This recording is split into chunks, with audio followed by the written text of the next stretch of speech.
Kecamatan Megamendung, Kabupaten Bogor selain memiliki segudang destinasi wisata dan tujuan singgah para wisatawan, ternyata wilayahnya juga masih memiliki hamparan lahan pertanian yang dimanfaatkan oleh warga untuk budidaya kopi. Salah satunya adalah yang dilakukan oleh Pak Endang Sutisna.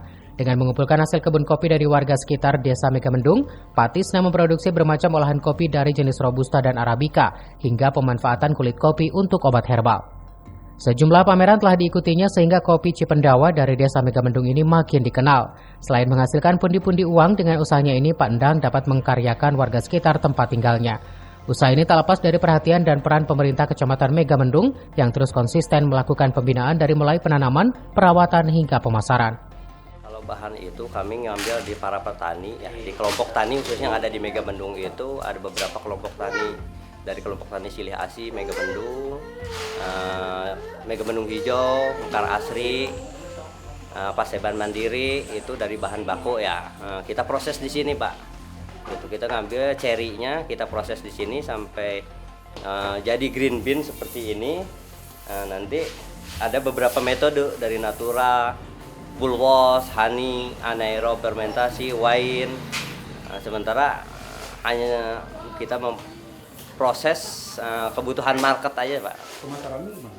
Pemasarannya kita itu di sekitaran, khususnya sih di sekitaran Bogor ya.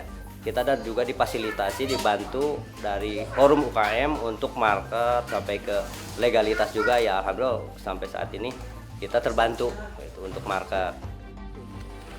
Sekarang kita berada di kelompok tani kopi Cipendawa. Ini merupakan salah satu UMKM yang bergerak di pengolahan kopi. Kenapa ini disebut Cipendawa? Karena ini ada di wilayah Kampung Cipendawa, Desa Megamendung, Kecamatan Megamendung. Kami dari kecamatan dalam melakukan pembinaan terhadap kelompok tani kopi Cipendawa ini, mulai dari bagaimana cara menanam kopi yang benar, kemudian cara panen, pengolahan, dan untuk selanjutnya bagaimana produksi atau penjualannya. Dan yang tidak lebih penting lagi, kita memberikan bantuan-bantuan berupa bantuan mesin, penggiling, dan lain sebagainya. Tim Liputan melaporkan.